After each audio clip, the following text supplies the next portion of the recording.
Big boss Malayalam season 6-ന്റെ ഒരാഴ്ച കഴിഞ്ഞുള്ള ഷൂട്ടിലെ ലാലേട്ടൻ Sunday എപ്പിസോഡും Saturday എപ്പിസോഡും shoot ചെയ്യാനായിട്ട് എത്തിക്കഴിഞ്ഞു. ഈ സാറ്റർഡേ എപ്പിസോഡ് ഷൂട്ട് കഴിഞ്ഞു. സൺഡേ എപ്പിസോഡിലേക്ക് പോയിരിക്കുകയാണ്. സാറ്റർഡേ എവിക്ഷൻ കാണിച്ചിട്ടില്ല എന്നാണ് അറിയാൻ കഴിഞ്ഞത്. അതോടൊപ്പം തന്നെ സൺഡേയിലേക്കായിരിക്കാം ചിലപ്പോൾ നെക്സ്റ്റ് ഷൂട്ടിംഗ് അടുത്ത സ്റ്റാർട്ട് ചെയ്യുന്നതിനകത്തായിരിക്കാം എവിക്ഷൻ വെക്കുന്നത്. വൈൽഡ് കാർഡായിട്ട് വരാൻ പോകുന്നത് നമ്മൾ മുൻപേ പറഞ്ഞിട്ടുള്ള മത്സരാർത്ഥികളിൽ നിന്നും ഒരാളായിരിക്കും. കാരണം അവരൊക്കെ ബിഗ് ബോസിനകത്തുണ്ട് എന്നാണ് പൂർണ്ണമായി അറിയാൻ കഴിഞ്ഞത്. അപ്പോൾ നാളെ വൈൽഡ് കാർഡിനെ കയറ്റി വിടുന്നുവെങ്കിലും അവരായിരിക്കും. അതോടൊപ്പം തന്നെ എവിക്ഷനിൽ പുറത്തു പോകാനായി നിൽക്കുന്ന അൺഒഫീഷ്യൽ സൈറ്റിലെ വോട്ടിംഗ് പ്രകാരം ഏറ്റവും പുറകിൽ നിൽക്കുന്നത് ശരണ്യയും നൂറയും അതോടൊപ്പം തന്നെ സുരേഷ് മേനോനുമാണ്. അതിൽ സുരേഷ് മേനോനാണ് ഏറ്റവും കുറഞ്ഞ വോട്ടിംഗ് കാണിക്കുന്നത്. പോകുവാണെങ്കിൽ സുരേഷ് മേനോൻ തന്നെയായിരിക്കും പുറത്തേക്ക് പോവുക. അതോടൊപ്പം തന്നെ ഒരു വൈൽഡ് കാർഡിനെയും പ്രതീക്ഷിക്കാം. അപ്പോൾ എവിക്ഷൻ ഉണ്ടാകുമോ ഇല്ലയോ എന്നുള്ള കാര്യം ഇന്നത്തെ കഴിഞ്ഞുള്ള എപ്പിസോഡ് കഴിയുമ്പോഴറിയാം.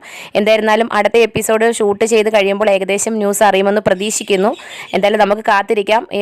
ഇത്തവണത്തെ കാര്യം പറഞ്ഞ് ഒന്ന് മാറ്റിപ്പിടിച്ചാലോ എന്നുള്ള പ്രയോഗം വളരെ ശക്തമായി കൊണ്ടിരിക്കുകയാണ്. എന്തായിരുന്നാലും നമുക്ക് നോക്കാം.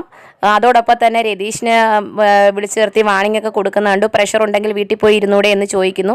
മറ്റു മത്സരാർത്ഥികളോട് ചോദിക്കുന്നുണ്ട്, നിങ്ങൾക്ക് ബിഗ് ബോസ് ഷോ എന്താണെന്ന് അറിയില്ലേ എന്നുള്ളത്. കാരണം ഇങ്ങനെയാണോ ഗെയിം കളിക്കുന്നത് എന്ന് ലാലേട്ടൻ ചോദിക്കുന്നുണ്ട്. അതോടൊപ്പം തന്നെ വാണിംഗ് ഒക്കെ പ്രതീക്ഷിക്കാം. ഇനിയുള്ള പ്രൊമോകളിൽ തീർച്ചയായിട്ടും കുറേ വാണിംഗ് ഒക്കെ കിട്ടാനുള്ള ആൾക്കാരൊക്കെ അവിടെ ഉണ്ട്.